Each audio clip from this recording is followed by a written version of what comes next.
नमस्कार दोस्तों।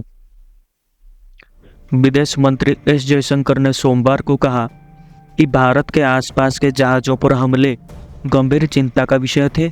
उन्होंने कहा कि इस तरह के खतरों का भारत की ऊर्जा और आर्थिक हितों पर सीधा असर पड़ता है। अंतर्राष्ट्रीय समुदाय को संबोधित करते हुए विदेश मंत्री ने यह भी कहा कि यह भयानक स्थिति किसी भी पक्ष के फायदे के लिए नहीं है। जयशंकर ने ईरानी समकक्ष हुसैन अमीर अब्दुल्लाहियन के साथ व्यापक वार्ता के बाद एक संयुक्त प्रेस बयान में कहा, हाल ही में हिंद महासागर के इस महत्वपूर्ण हिस्से में समुद्री वाणिज्यिक यातायात की सुरक्षा के लिए खतरों में उल्लेखनीय वृद्धि हुई है। उन्होंने इजरायल हमास संघर्ष के बीच ईरान समर्थित यमन के हौथी विद्रोहियों द्वारा सबसे व्यस्त व्यापार मार्गों में से एक लाल सागर में व्यापारी जहाज़ों को निशाना बनाने के स्पष्ट संदर्भ में इस बात पर जोर दिया कि यह महत्वपूर्ण है कि इस मुद्दे को शीघ्रता से संबोधित किया जाए। उन्होंने कहा, हमने भारत के आसपास कुछ हमले भी देखे हैं। यह अंतर्राष्ट्रीय समुदाय के लिए बड़ी चिंता का विषय है। जाहिर है, इसका भारत की ऊर्जा और आर्थिक हिस्सों पर भी सीधा असर पड़ता है। यह भयावह स्थिति किसी के फायदे के लिए नहीं है और इसे स्पष्ट रूप से पहचाना जाना चाहिए। एस जयशंकर, जो दोनों पक्षों के बीच चल रहे उच्च स्तरीय आदान प्रदान के हिस्से के रूप में तेहरान में है, ने यह भी कहा कि भारत और ईरान दोनों पश्चिम एशिया में हाल की घटनाओं के बारे में चिंतित हैं और क्षेत्र में हिंसा और शत्रुता को और बढ़ने से रोकने के महत्व पर जोर देते हैं। उन्होंने कहा कि गाजा में बेहद चिंताजनक स्थिति स्वाभाविक रूप से चर्चा का विषय है। विदेश मंत्री ने कहा, नागरिक जीवन की हानि, विशेष रूप से महिलाओं और बच्चों की हानि, हमारा प्राथमिक ध्यान था। एक स्पष्ट मानवीय संकट है जिसे संबोधित करने की आवश्यकता है और स्थायी मानवीय गलियारों का निर्माण आज की जरूरत है। उस दिशा में उन्होंने अंतर्राष्ट्रीय समुदाय के प्रयासों का स्वागत किया। उन्होंने कहा, भारत ने स्वयं गाजा में राहत सामग्री पहुंचाई है और UNRWA को योगदान दिया है। फिलिस्तीन के मुद्दे पर जयशंकर ने 2 स्टेट सॉल्यूशन के लिए भारत के दीर्घकालीन समर्थन को दोहराया, जहां फिलिस्तीनी लोग सुरक्षित सीमाओं के भीतर एक स्वतंत्र देश में स्वतंत्र रूप से रह सकते हैं। उन्होंने कहा, मैंने सभी पक्षों को उत्तेजक और तनाव बढ़ाने वाली कार्रवाइयों से बचने और बातचीत और कूटनीति की दिशा में आंदोलन को सुविधाजनक बनाने की आवश्यकता पर बल दिया है। उनकी टिप्पणी उस दिन आई जब हौतीज द्वारा दागी गई एक मिसाइल अदन की खाड़ी में यमन के तट के पास एक US ओन्ड शिप के ऊपर गिरी। रिपोर्ट के अनुसार एक दिन पहले हौथी ने लाल सागर में एक अमेरिकन डिस्ट्रॉयर की ओर एक एंटीशिप क्रूज मिसाइल दागी थी। अमेरिका और ब्रिटेन ने पिछले हफ्ते यमन में हौथी ठिकानों को निशाना बनाकर हवाई हमले किए थे। भारत लाल सागर में उभरती स्थिति पर करीब से नजर रख रहा है। भारतीय नौसेना ने उत्तर और मध्य अरब सागर सहित महत्वपूर्ण समुद्री मार्गों में समुद्री वातावरण को देखते हुए समुद्री सुरक्षा अभियानों के लिए अपने अग्रिम पंक्ति के जहाज़ों और सर्वेलेंस एयरक्राफ्ट की तैनाती पहले ही बढ़ा दी है। इस न्यूज में इतना ही। जय Hind. Members of the press, let me begin by expressing my pleasure at being back in Tehran. I had today a very useful exchange of views with my dear colleague Dr. Amir Abdullahian. We were able to review all aspects of our bilateral engagement quite comprehensively and exchange thoughts on some pressing global and regional issues. I will have an opportunity to meet His Excellency President Raisi later today. I will be conveying Prime Minister Modi's warm greetings to him. I will also meet the Secretary of Iran's Supreme National Security Council, whom we will have the pleasure of hosting in India in a few days.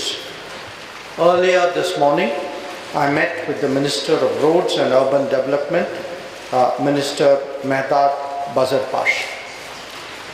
At the outset, let me underline that this visit gave me an opportunity to personally convey our condolences to my counterpart on the recent terrorist attack in Tehran. Prime Minister Modi has written to President Raisi in this regard as well. My discussions today benefited from the fact that our countries have maintained a regular momentum of high-level interactions. Prime Minister Modi and President Raisi recently met at Johannesburg. Our leaders have been in frequent touch through letters and phone. I also personally maintained regular contact with Dr. Abdullahian in recent days. We also held our Foreign Office consultations just 2 months back. Today, due to the regularity of these exchanges and the guidance provided by our leadership, there is a good basis to expand substantive cooperation in a variety of areas. The Foreign Minister and I specifically focused on its political and economic aspects, but naturally there were other domains as well. Our people-to-people contacts have long been a strength. Iran and India are united by our deep cultural, literary and linguistic ties, which create a unique foundation for increasing exchanges of tourists, students, artists, athletes and scholars. We discussed how we can better link our cultural and educational institutions. Let me share with you all that the Government of India has decided to include Farsi as one of the 9 classical languages of India in our new education policy. Regional connectivity has been a critical pillar of India-Iran relations and was naturally prominent in the agenda of today's discussions. I reiterated India's interest in benefiting from Iran's unique geographical position to access markets in Central Asia, Afghanistan and Eurasia. We discussed the prospects of energizing the international North-South transport corridor. In particular, we discussed India's involvement in the development and operation of the Chabahar port, a joint project with a joint vision of connectivity. I emphasized India's commitment to this project and discussed how we can establish a firm, sustainable and long-term roadmap for India's continued involvement over the coming years. Given the importance of this project for both nations, I emphasized the need to monitor its progress under the direct supervision of the political leadership. We also exchanged perspectives and assessments on certain regional and global issues and developments. Both of us are concerned about recent events in West Asia, which some call Middle East, and we emphasized the importance of preventing further escalation of violence and hostilities. We will be continuing further discussions over lunch. As you all know, India has a long-standing and uncompromising position against terrorism in all its forms and manifestations.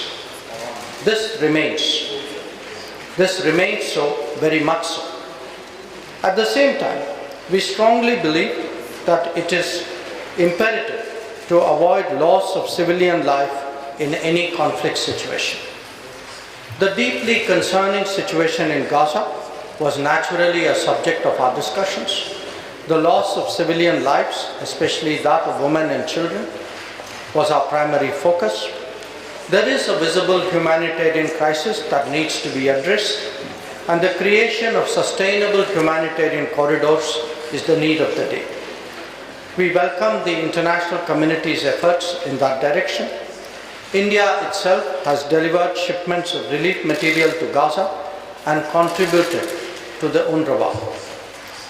On the issue of Palestine, let me reiterate India's long-standing support for a two-state solution where the Palestinian people are able to live freely in an independent country within secure borders. I stressed on the need for all parties to avoid provocative and escalatory actions and to facilitate movement towards dialogue and diplomacy. As you are all aware, there have also been recently a perceptible increase in threats to the safety of maritime commercial traffic in this important part of the Indian Ocean. The Minister also referred to it. We have even seen some attacks in the vicinity of India. This is a matter of grave concern to the international community. Obviously, it also has a direct bearing on India's energy and economic interests. This fraud situation is not to the benefit of any party, and this must be clearly recognized. Dr. Abdullahian and I will be reviewing developments in Afghanistan, we spoke about it briefly, and continue our long-standing dialogue about its stability and security. Another area that we intend to touch upon is the Caucasus, and we will be discussing various aspects of the conflict in Ukraine and their implications. This is my first visit to Iran after its membership of the BRICS was approved in September 2023 in South Africa. As a strong advocate of Iran's joining, India was particularly pleased with the outcome. We also work closely together in the SCO and in multilateral organizations. Both of us will be present in Kampala soon for the NAM summit. This tradition of multilateral cooperation is a natural reflection of the strength of our bilateral ties.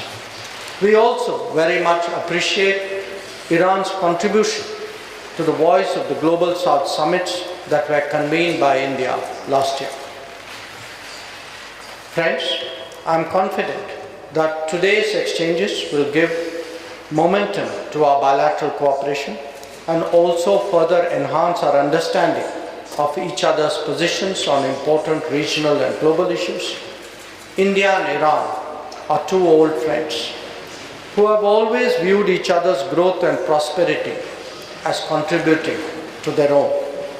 Our partnership and our regular consultations have a particular value in the volatile and uncertain world that we currently see.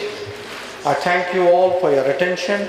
I reiterate my thanks to the Minister and to his colleagues, to the Iranian authorities, for making my visit to Iran so comfortable and productive, and I look forward to seeing him in India very soon. Thank you very much.